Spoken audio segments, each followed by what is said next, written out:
વડોદરાના 14 કળાના સર્જકો અને 14 તજજ્ઞોના વિશિષ્ટ લેખોની સાંકળતો પ્રથમ માહિતી ગ્રંથ પ્રકાશિત થતાં કળા વિશ્વમાં આનંદની લહેર।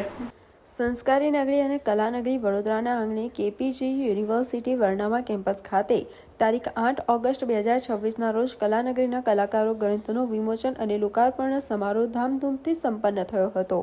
આ ગ્રંથમાં વડોદરા શહેરમાં વસતા 14 વિવિધ કળાના કલાકારો જેવા કે કથાકાર, સંગીતકાર, ગાયક, વાદ્યકાર, નૃત્યકાર, નાટ્યકાર, ચિત્રકાર, રંગોળી કલાકાર, શિલ્પકાર, પત્રકાર, તસવીરકાર, ફિલ્મ નાટ્ય નિર્માતા, હાસ્યકાર અને ઉપદ્રક્ષનો સવિસ્તર પરિચય આપતી માહિતી આલેખવામાં આવી છે। વડોદરામાં સૌપ્રથમ વખત સંપાદિત પ્રકાશિત થયેલા આ ગ્રંથમાં 14 વિષયના 14 તજજ્ઞો દ્વારા લખાયેલા વિશિષ્ટ અને માહિતીપ્રદ લેખકોનો પણ સમાવેશ કરવામાં આવ્યો છે।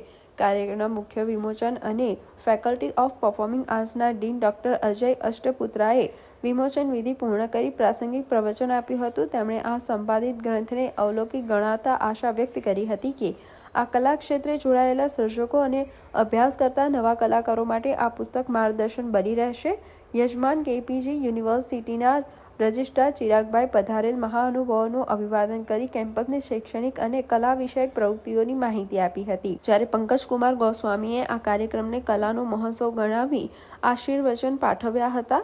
સંપાદન સમિતિના અધ્યક્ષ પ્રવીણચંદ્ર ઠક્કરે કૃતજ્ઞતા વ્યક્ત કરી હતી અને શ્રી મોહનભાઈ બારોટે આવકાર પ્રવચન આપ્યું હતું। આ ગ્રંથના પ્રકાશક દિનેશ ઠક્કર છે। ગ્રંથનું સંપાદન સુંદરમ ટેલર દ્વારા કરવામાં આવ્યું છે તેમજ અવિનાશ મણિયાર, દુર્ગેશ ઉપાધ્યાય, દિનેશ ઠક્કર અને સંપાદન સમિતિએ સહસંપાદક તરીકે સેવા આપી છે। કાર્યક્રમ દરમિયાન સંપાદક સુંદરમ ટેલરે સંપાદિત માહિતી રજૂ કરી હતી અને પુસ્તકની પરિકલ્પના આપનાર દિનેશ ઠક્કરે ગ્રંથ સંપાદન અને પ્રકાશ અંગે વિસ્તૃત વિગતો રજૂ કરી હતી।